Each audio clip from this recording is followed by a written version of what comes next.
Good evening, ladies and gentlemen of the internet. I'm Stevo the Human, and Spaz and I are going to read Chapter 3 of Sonic's love quest to find a boyfriend-free girl to turn into a sweetheart from the ground up. How are you feeling, Spaz? Feeling good. This has been a very fun night. The funnest we've ever had in a while, so I should, begin by thanking you for taking on this challenge.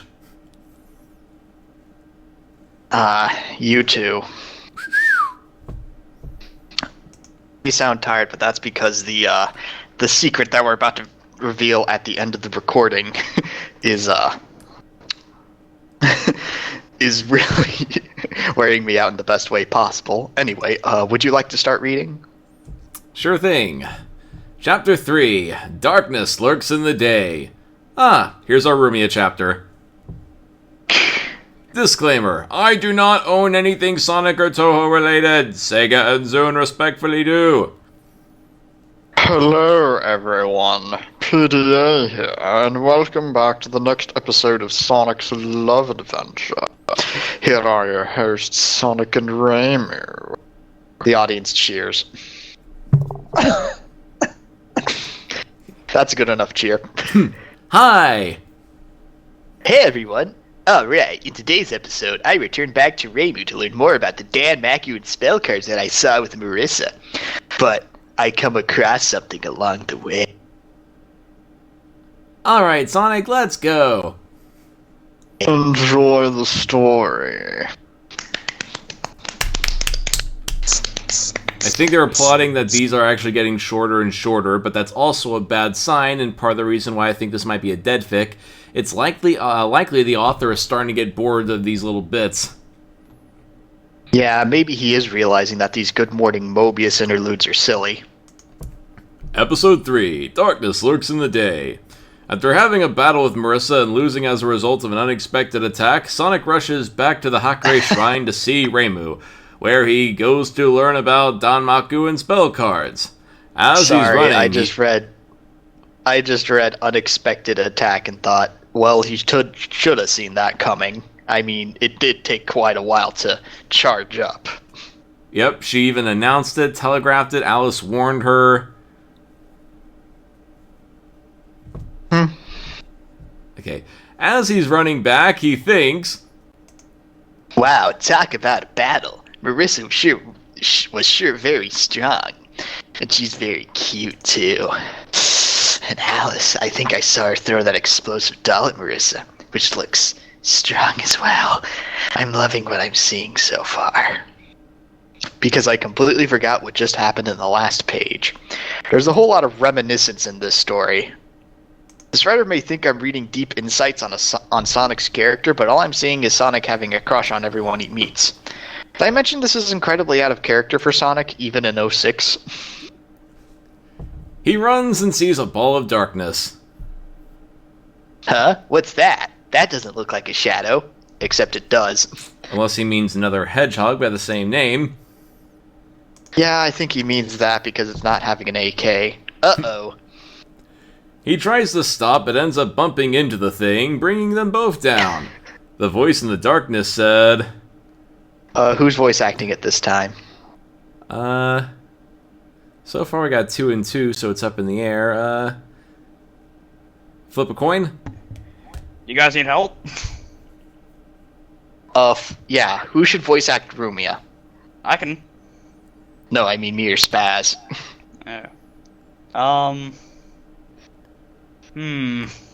I think, you should voice act Rumia, Spaz, because that means you have half the dialogue. Alrighty. Ouch! Sonic questions. Huh? Did I just hear something? More like, did I just hit something? I guess popcorn to you now. Gets up and goes up to the ball of darkness. Looking closer, he sees a little girl surrounded by the darkness. He says, "Is that a little girl inside of there?" The little girl replies to him, Hi! Hey! And also, this is the 5th character he's met, and every single introduction has begun with, Hi, or Hello, my name is blank. I know Gensokyo is supposed to be carefree, but come on, there's a limit. Sonic jumps and says, "Whoa!"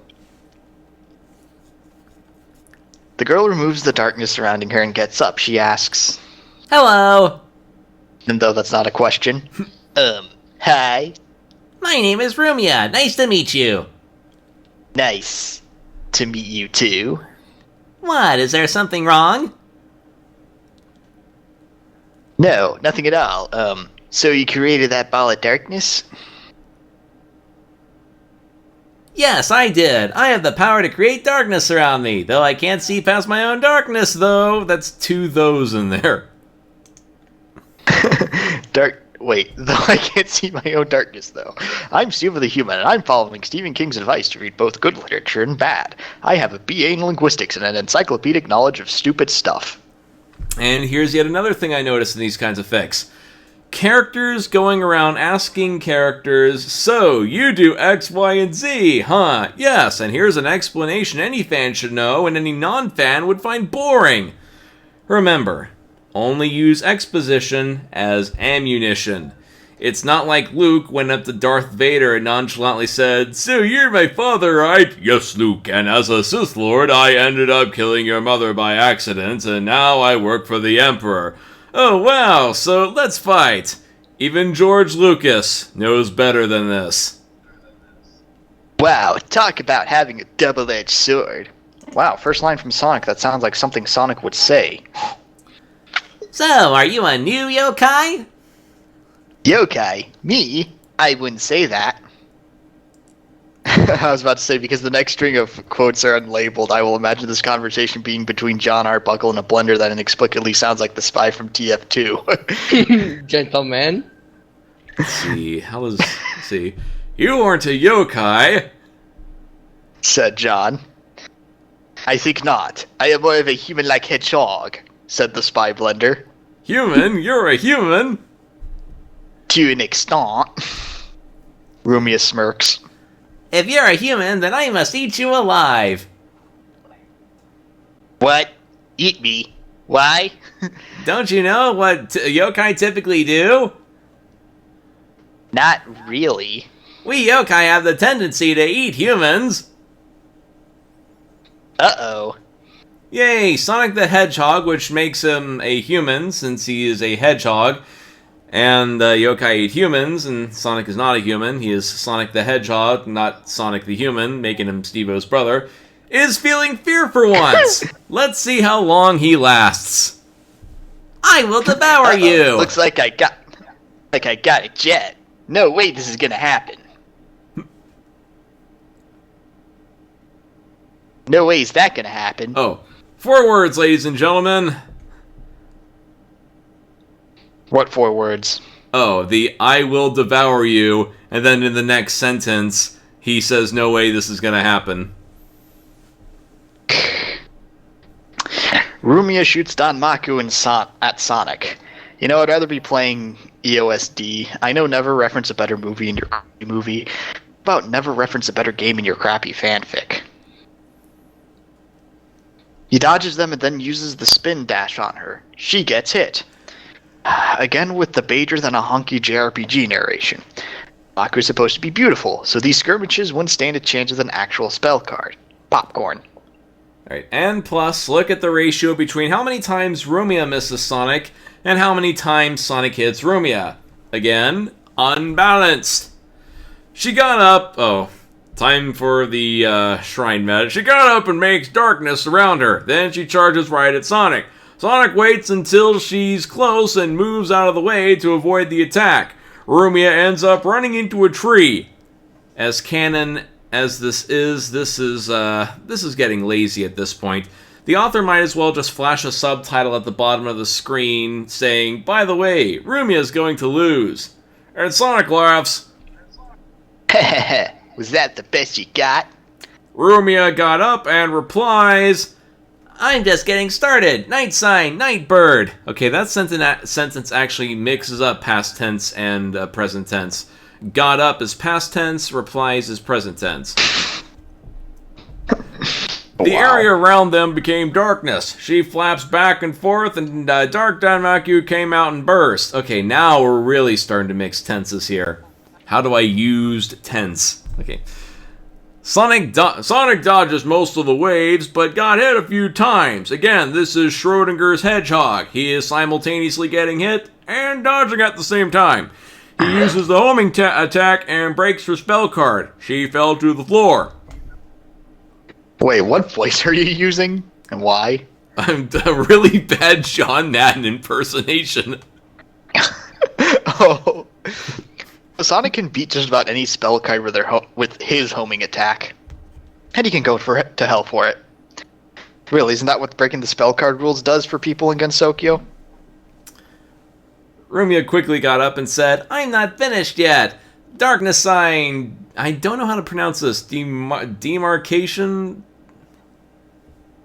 Sure, demarcation. Demarcation! 3 waves of energy rings came out to attack him. He got hit a few times by the attack. Popcorn? Sonic says, these spell cards are a lot trickier than I though. It's nothing I've experienced before. Better end this quickly before I lose. Runs up and jumps really high. It was preparing another round of energy rings, but Sonic kicks her, ending the spell card phase and slams her into a tree, knocking her out. Sonic's sweat drops. For the 27th time that day. I hope she's okay.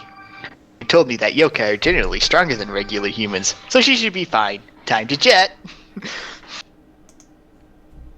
He dashes off, leaving Rumia behind. Congratulations, Sonic. You just beat the crap out of a little girl, then left her for dead. Hero, ladies and gentlemen. And wow, Rumia missed every single time. And Sonic beat the crap out of her every single time. Now, I get the concept of bad guys missing the good guys in ranged combat, but usually it involves the good guy fighting tons of enemies. And if it's a one-on-one battle, often the hero misses just as many times, or hits just as many times in some cases. So we wonder who's going to either land the first hit if they're missing a whole bunch, or the final hit if they're hitting each other a whole bunch. And as Stevo said, and as Seeker mentioned when we were writing this, all that happened was Sonic, the person you want us to root for, beating the crap out of a little girl, and Seeker adds this passage is already sexist enough, and I'll add that to what he said by saying that this is a dollop of sexism on a giant lump that is a mountain of sexism, seeing as it's a story about a guy with quite literal blue balls going on a sex tourism trip in a fantasy world. And if you want to get really, really obscure with the references, you might as well call this Roosh V's Bangen Sokyo. Wait, just going to leave this here? What is this madness? I would have said Leisure Suit Sonic. What? No, I was going for the Oh, super obscure. There's a pickup guru, Roosh V, Yeah. that has a series of travel guides of how to pick up women in various countries. Also, popcorn. Okay. He finally makes it back to the Hakare Shrine, making that Rumia scene utterly pointless. Here we are. I hope Reimu's home. He knocks on the door. Reimu answers, I'll get it. Reimu goes up and opens the door. He sees Sonic. Something tells me the author is picturing a swinging door typical of most Western homes as opposed to a typical sliding door or even just an open-aired entrance implied by being a Shinto shrine. Seriously, type in Shinto shrine in a Google image search and you will see hundreds of designs for Shinto shrines. Many of these are open, like there's no door. And plus, though, going earlier with how there were lights and a TV, it's more of just a suburban house in the middle of not only nowhere but a fantasy world. She replies, Sonic, I didn't expect to see you here again this quickly. Yeah, well, I'm the fastest thing alive, and I need some advice, Reimu. Oh, Xander Saul in the chat said, wait, so he just beat up Rumia for the sheer purpose of beating up Rumia. And Ustreamer872465 says, it's a gappy fix, so it's typical, and full hit point says, pretty much. Right. Advice on what? On Don Maku spell cards. So it's a Rumia and a Reimu Explained Spell Cards chapter. You're really getting down these beats fast. Alrighty, so... Let's see. She sweat drops. Wait, let me find this. Ah, balls. Sorry. Should I get my copy of it? Make some noise. Do the SWAT drop. Do the SWAT drop. Do the SWAT drop. Do the SWAT drop. Wait, give me one more. Actually, okay, do that again and go. Make some noise. Do the SWAT drop. Do the SWAT drop. Do the SWAT drop. Do the SWAT drop. Do the SWAT drop. Do the SWAT drop. Do the SWAT drop. Do the SWAT drop. We got a new dance at the top of the charts. When you feel the birds, just do the SWAT drop. Just hold yourself forth or water on your face. Do it every time you feel a disgrace. Okay, that's about all I can do right now. Someone should try to make that remix. And it actually synced up a little bit.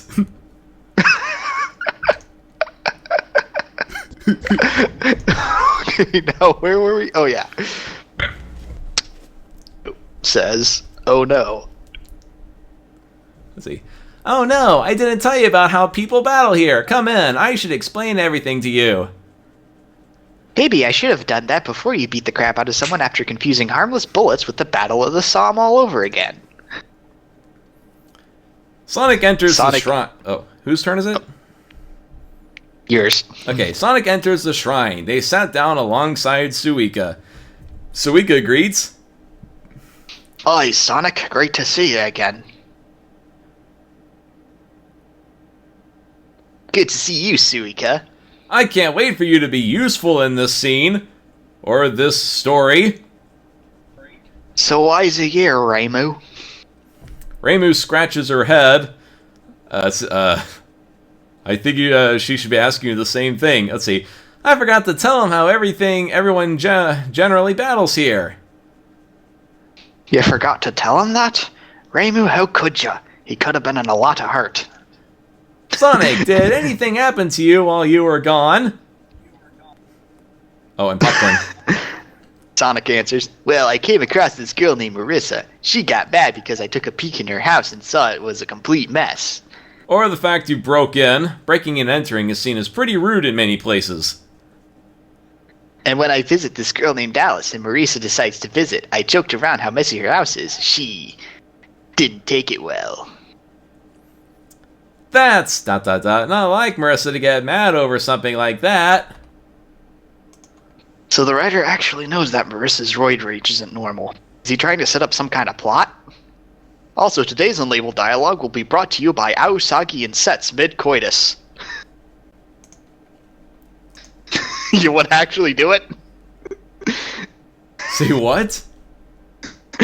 Aosagi and Sets mid-coitus. Well, I know who Aosagi is, but I still need to look up Sets. The finishing on. I need to look that up. But I'm pretty sure the people who know both these are laughing their asses off. The guy right who now. does the finish for Coma, and recently did that Prison guy! River Sisters Dojin. I know that guy now. He's awesome. like that one saying. That's my OTP. No, That that's Nazarene Aosagi. thing. I know, but that was funny. How Spaztic said it. Okay, and so we battled, not knowing what kind of tricks she had up her sleeve. And let me tell you, her Master Spark now officially scares me. Yeah, Master Spark is Marissa's favorite attack. I got the ugly end of that spell a few times. After everything became cool between us, I was on my way back, and I came across this yokai who goes by the name of Rumia. Rumia, the yokai of darkness. Yes, she was threatening to eat me, so we battled. I won, but her spell cards caught me off guard. Except, you dodged every single one of them as if you played Touhou a million times. Except she had to do it in 3D. Oh, even better. See. Unfortunately, that's how spell cards battles work, and she's only a low-class yokai. Filthy plebeian yokai should know their place before us nobles. So, there are stronger ones? Much stronger foes. Most fairies are the lowest class of yokai, except they're technically called yosei. They're like they're not even yokai, technically. And the guide differentiates yokai and fairies. Not threatening, more annoying. Low classes are like are those like Rumia, and such are dangerous to regular humans, but can be dealt with if you know how. I see, so they're not dangerous, and they are dangerous. Are they dangerous or not? It's Schrodinger's yokai. We also have medium-class yokai. I know Alice is at least that category. Oh, while I explain this, let me get the GIF up. Let's see. Is the audio coming in? Yeah. Okay. I'm not sure if she's higher, but this class is stronger and smarter than the low class, and thus generally nicer than the much lower class and some high class.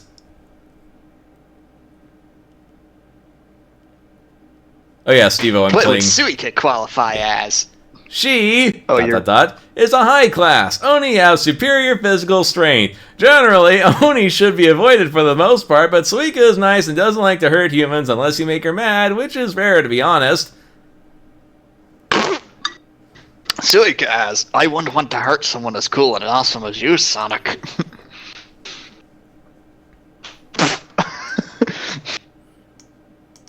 Of course, unless you're into that. Again, character shilling ho! Sonic smiles. Thanks, Suika. Reimu continues. Anyway, let me get the picture back up. Let's see. Anyway, as for the high class, they can be nice, but you should avoid them most of the time, as yokai are generally unpredictable in how they act. Even you as a hero will struggle greatly against them. Oh my. Wait. Oh my. That's my line. Don't worry too much. I can see that you handle yourself quite well. It would be helpful if you can shoot Danmaku and use spell cards as well. Do I have to? It's highly recommended, though at this point you haven't been using any spell cards and beating everyone pretty much one for one, except Marissa, in which you completely had an aneurysm and utterly ignored Alice's warning to get the hell away. You'll blend it more, and you'll be cooler if you do. I understand that you would rather go melee, and that's fine, but some distant attacks come in handy. Then striking someone else like that breaks the freaking combat treaty established by me, the yokai, and the Dharma maintenance crew. No, really. I need to, I think I said this enough times. Danmaku battles are non-lethal and mostly harmless. Well, if you say that it will help me, then I suppose it's fine. Wrong, it's... Will you teach me, Reimu? I would love to. It's not like I have anything better to do, like, aid villagers and traveling around Gensokyo, solicit for donations, hunt yokai, resolve incidents. To get the basics down, it's best if you stay here for a while. I have a guest room you can stay at. Is there a catch to this? No way! You gave me that huge donation. I actually owe you, so feel free to stay as long as you need to. Thanks, Reimu. I'll do my best. Sonic prepares to learn how the residents battle in Gensokyo. What will his type of Danmaku be, and just how will his spell cards work? Find out these and more next time. I was about to make a tune-in next time joke, but the fic made it for me. And we're back. So, was it enjoyable? Yep. I approve. Alright, so then, we will see you all next time for more love adventures. Ciao. Boy, this fic. Well, I So, think I said how many enough. bullets am I gonna need for this one? Because I think All my the ones I revolver showed you in won't that cut it. picture. Well, I think I don't need to say it again about guy not knowing the first friggin' thing about spell card rules, but I think Wolfmall actually brought up a very good point. We're about to What? read the final thoughts. Does Reimu generally care about formalities, or is he carefree enough to let an acquaintance use her given name?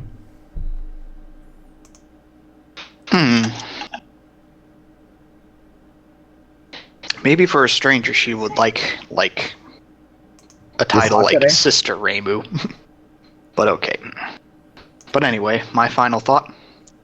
I've become so much wiser from reading and writing over the years. And from personal experience, living life and going through some crazy stuff. I've especially learned so much about living out in the world. It demonstrates that this writer is very naive, to put it most euphemistically. Can I talk? Sorry. This fic demonstrates that this writer is very naive, to put it most euphemistically. According to this fic, a romantic relationship develops like this. Guy meets girl, guy thinks girl is pretty and has a cute personality. Translation, she's pretty. Guy gives girl a lot of money, girl kisses guy runs off and lusts over every other girl he stumbles upon. No repercussions.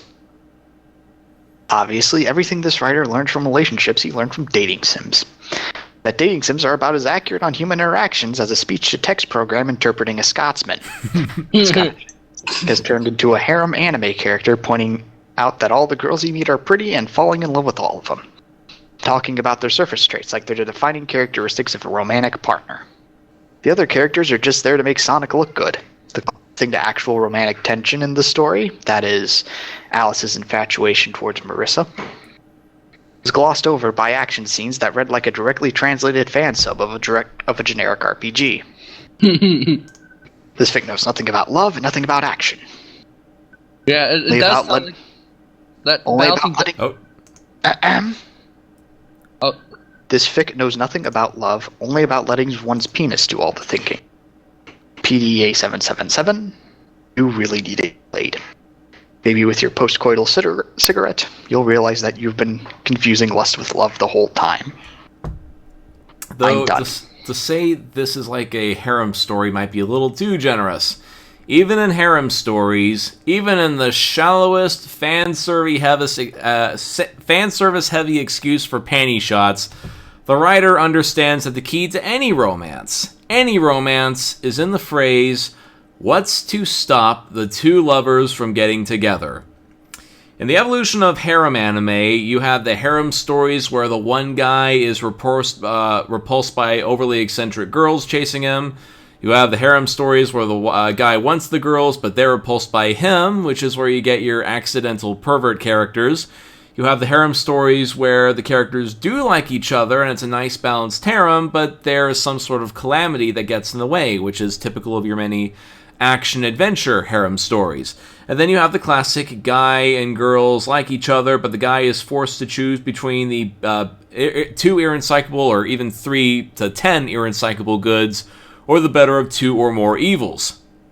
Each of these different variations on the harem genre offer new dilemmas to stop the romance. Again, the question is, what is to stop them?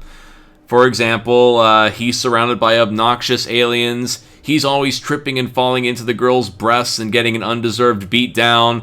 The two are finally about to kiss when there's an invading army. Or he's stuck between choosing the punchy and fun-to-be-with girl he just met or the down-to-earth but boring childhood friend. Here, as I mentioned earlier, he goes from location to location, beats people up, fawns over the girls, and that's it. Objectively, from just a pure factual standpoint, this fic makes, and I hope you guys get what I'm referencing here, something like High School DxD look like The Godfather, as far as relationships go. Oh my god. And there's nothing really more I can add on this other than PDA 77 I suggest as I mentioned earlier, just look a little more on story stuff and study the romance genre. Like, again, I believe that the best moments in romance come from in the same progressions a real relationship come out, with the uncertainties of, is this the right person for me, and finally self-disclosing the feelings, because probably the biggest climatic moment of any romance is when they finally confess their love for each other, and even in a bigger twist, something gets in the way of that. Like, really study even the harem genre. It's technically a romance genre, so just study the mechanics behind romance and, again, the rudimentary plot stuff, and you'll be good. Anything more I'm to add, going to Stevo? sound cliche, but I don't like this play. But Romeo and Juliet, even a play I don't like Romeo and Juliet, that easily answers the question: what's to stop them? Why can't Romeo and Juliet be together? Well, because families hate each other. That's the big conflict. These two teenagers love each other, but families hate each other, and the last thing they want is for them to mix together. But what's even funnier is... And there's go on. a lot of baggage behind it, and all that. And the story is about, the relationship trying to make it throughout all the baggage, and it ends in tears. What's even funnier is, and if you look at Romeo and Juliet from another standpoint, it's also two horny teenagers want to get together, and Shakespeare is a very Machiavellian writer. He's all of his works are basically listen to your rulers, and Romeo and Juliet didn't listen to their rulers. They wanted to be a bunch of horny kids, and a bunch of people, including themselves, got killed for it. But like I said, even Romeo and Juliet makes the simple accomplishment of accomplishing conflict. That, there's something... There's not going to be compromise, and something's got to give. No? Yep. I'll at least give it credit for that. Oh yeah, that reminds me, one more thing. In the harem genre itself, do you want to know why the tsundere, the punchy girl who later warms up to the protagonist, is such a popular romance character? Because the tsundere basically supplies the ultimate what's to stop them. It's the girl herself. There are some schools of writing that say the ultimate antagonist in a romance story is the love interest, where they don't want to be with the person because they have personal issues, they have issues with the person, or, as we mentioned earlier, there are external issues, and the tsundere has lasted for so long because they have personal baggage that makes them a tsundere, and there is also interpersonal baggage in that she acts like a bitch to the male protagonist. And of course, there are variations where there's a male tsundere, but they're a little more rare. And they're not as fun. And I think that's about it. Stevo? Yeah, that's about it. Oh yes, are we going to reveal you-know-what now, or should we save it for later? I think it's high time.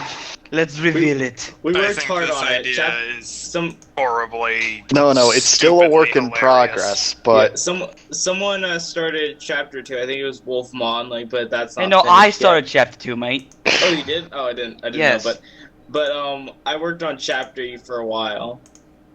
A lot. Yeah, he did. He did some good shit. Thank you. Anyways, During the reveal word- it, reveal it, reveal The it. words coming from Okay, your let me mouth. let me set it so I can Use. see the. For some reason, it's not going to windowed. Oh, there we go. Switching Wait, to are you reading desktop all of it cam. all over again or not? This. Remember earlier when we were talking about how you can take any character, including Adam Sandler, put them in Gensokyo and make a Gappy fic? Here is a story called Sandler in Gensokyo. Can I read it? Chapter 1, Not So Happy Gilmore. I just noticed This that. abomination is being shown the light of day. Run Just for noticed your what? lives. Save your sanity. Wait, I'm wondering if anyone's still on Hold this on, thing. hold on. Wait, what'd you notice? The chapter name, Chapter 1, Not So Happy Gilmore. Anyways, can I read this? Can I read this? Oh, Sure, Tom. Everybody. This will be our grand finale for the videos. Can I read it? We're not done with it. It's still work in progress, but we got around about 3 chapters done. So. Can I read the first chapter? Wait, what happened to the freaking? Oh, there's Morgan Freeman. Can I read the first chapter, mates? Go ahead. Go ahead. Okay. Chapter 1. Not So Happy Gilmore. It was the year 2000 XXX. Adam Sandler was just minding his own fucking business until some purple shit came out of his $300,000 mansion. Oh my god. Hold on a second, Tom. 2000 triple X. Sounds like my kind of year. Oh!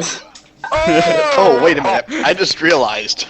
Yes, Stevo? So purple shit came out from under his $300,000 mansion, so the whole mansion got gapped. Plot point. Oh, you Kari. Plot point. The troll. Okay. So at some point we have to find his mansion again. So add to the points. I think this is what I really like about it. They just noticed weird stuff that was overlooked by the original writer, and we go from there. And in a way, you can technically say that it actually is so far a pretty good fanfic. It's actually kind of For a comedy, yeah. I'm adding this to the plot points. Is that okay? Yeah, that's fine. Okay, That's fine. add it to the plot points. Anyways, let me keep running. Oh my god, it looks like a purple vagina. He got on his $13,000 coat, $3,000 pants, and his stupid thrift shop shoes, and jumped into the purple vagina. He was surrounded by some huge fucking eyes as they observed his shit. Suddenly, Adam felt his pockets were getting filled with rubles. He was rich now. Adam fell for hours. Man, this is some boring shit right now, he said as he then found himself in a grassy landscape. And then, being the most intellectual he is, stands up and dusts his pants. A dur, he said with the most prideful smile. He starts walking towards what to him looks like pine trees. He placed his hand on one of them. Suddenly, Adam was rushed by crows. This startles the Sandler, and he starts to run deeper and deeper like a drunken rhino into a Chinese china shop. After losing his breath, a harmonious song was heard through his big, sexy ears. A girl who looked like some sort of chicken? I was a chicken, but doesn't look like a chicken. Adam was soothed of his troubles by the girl's song and stepped slowly towards her. The girl was slipping the crazy shit out. She swooshes into the sky and perches on a very low branch. She goes crazy as she sings the worst sound known to man, a Nicki Minaj song. Adam covered his wonderful, amazing, and generous ears. Said the Sandler. The girl stopped singing and looked at him oddly. The fuck did you say, little cuntbag? She growled as she began to fire strange penis-shaped things at Adam. Started to do his little gay dance and tries to dodge like the dick he is. He successfully dodges the cock-shaped. Stop it, Zoe! You're making me laugh. Ever my sister's in my room. Dodges the cock-shaped bullets because of reasons. This interests the bird girl. Skills. You got skills, fuckface. Maybe you ain't such a faggot. The girl flies down towards the Sandler and slaps his ass hard. Must be damn big Kentucky Jim, but you can call me Mister, she said in a southern accent. Adam seemed to understand the gangster bird girl thing. He said with pride. Mister somehow took this to heart and smirked. Okay, you came through some purple Virginia? Sounds like about some hang, but that's not important because we need a plot twist. Adam seemed like he was pleased, but his face was too straight to tell. Monsieur grabbed the Sandler's arm and pulled him high into the sky, and they flew through the air. Adam was screaming like a bitch the entire flight. Deal, bitch, we're going to make beautiful music together, Monsieur said as she licks her lips. The Sandler yelled as he swats Monsieur's arms away, causing her to drop him. The The Sandler drops into the forest. Adam landed in a tree as a stick was jammed up his ass. Adam ran in a circle like an airplane for a few hours from the pain. When it neared sunset, he realized he forgot to bring his sunglasses. And who's editing? Yeah, who the hell? Anyways, don't do that right now, please. The sun burned his retinas for a while, causing him to run in a circle in pain. Again! Until he adjusted properly. He fell over, the stick that was jammed in his ass, now in his back. You failed, came a mysterious voice. The Sandler was surprised and tries to reach up into his anus and pull the wooden tree part out. He succeeds with no consequence. Suddenly, Adam was bombarded by pine cones. The pine cones were so piney that he started to look like a pine cone. The narrator then choked on a chicken nugget and pressed the alt-tab key to check his friendships on Facebook. The narrator has lost all his friends due to friending John Kerry. Back to Adam. He was back to normal somehow, and was trotting through the forest. Suddenly, Scatman John was heard in the background. It was a radio. Adam smash! Adam roared as he began to gnaw at it. He was then tased by the electricity inside the radio and was knocked out for about a good 3 hours. Adam then awoken to someone looking over him. It was another girl, but not with wings this time. Are you alright? I've seen you here for about 5 minutes, and I thought you was dead. Girl number 2. Holy crap, my arm's getting numb. She looked hella tight. She had blonde hair and wore some sort of slutty witch costume. And it was aroused but scared shitless. Seriously, this bitch looked like she would jump someone in Philadelphia. Thankfully, the magic horror looked friendly enough not to fuck Adam up. So, what the fuck were you doing with a stick up your ass in the middle of a forest? You know a bunch of monster girls get off to cause with things up their poop in their poop hole. Said the black and white wearing bitch. Said the Sandler. Suddenly, the possible prostitute smiled at Adam. I like your style. The name's Marasa, and I do love base magic, and I get new materials often, if you catch my drift. Marasa nudges the Sandler while she utters those words. The Sandler was so straight-faced that Musru couldn't tell if he was aroused or not. Be derp, said the Sandler. Are you high on shrooms or something? Do you usually sound this mentally retarded? Said Marasusu. The Sandler then broke his straight face and said, No, my dear lady, I do have dialogue, and it was so amazing that you can't comprehend it, said the Sandler. Mufasu was surprised at the actual readable dialogue. Okay then, come with me, Marissa said with a pep in her step. Her butt was shaking side to side, and the Sandler just followed along, ending this chapter.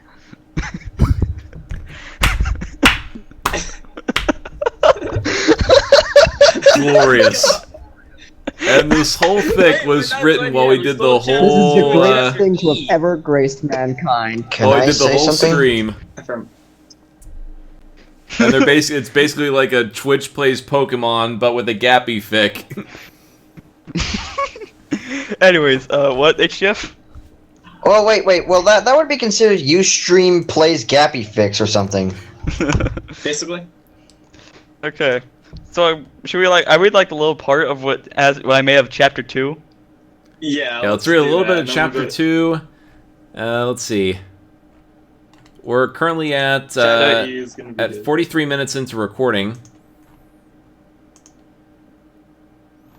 So, should I read it or not? Read it. Okay. Chapter 2. Here's Johnny! Marissa and Sandler then arrives at her tiny, pimped-out shack.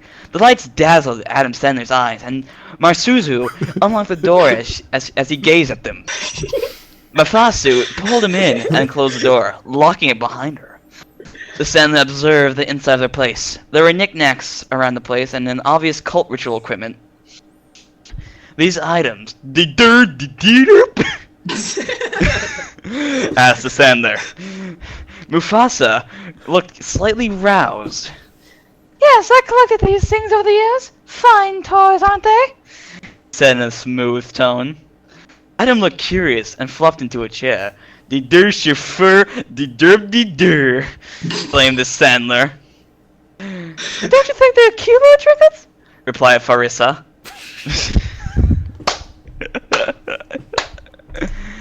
And that's currently what's the most of chapter 2. We can read chapter E if you all like. Chapter is like just about done. I'm trying to think of how to finish it. Alright. Should I read it For still? what? Should I read it still, or? I think. Sure. I want to see if Spaz will read it because I think it'll be funny for him too. Actually, no. Wait, Spaz, you do Rainbow's voice, alright? Okay. Oh my god, yes. This will be perfect. Chapter E, the obligatory training montage with Rainbow. Rainbow stood at the top step of the Hakurei shrine in front of the holy donation box. She spread her arms before her army of virgin sacrifice sex slaves, as well as the Sandler. Okay, bitches. She announced. It's time to learn how to fire spell cards. Now, there will be stupid sluts who will want to fuck you, but I only get to fuck you, because he was coming on to me with his skimpy clothes as a viable defensive court. You will need to learn how to defend yourselves. Rainbow pulled an amulet out of her backup vagina. This here's a spell card. She told the harem. This you will activate whenever someone tries to fuck you up. Reimu made the Renka pose. Other than me, of course. Adam searched around his pockets for a spell card, wherever the fuck that is, but only managed to pull out a Nicolas Cage-themed dildo. Wait, bitch, is that a... Rainbow questions as she floats towards Adam. Rainbow suddenly snatched the sex toy away from the Sandler. Oh, I'm taking this, and I'm gonna give you some special treatment after these virgin whores leave. The red, white, and blue said, as she winked at the Sandler. She turns her back to her harem of sex slaves. Alright, you fucking plebes, class is dismissed, now get back in the dungeon! All the virgins grumble as they leave the Hakurei Shrine grounds, possibly going to get fucked by the local fairies. Well then, since those ingrates left, how about I give you the treatment I promised you?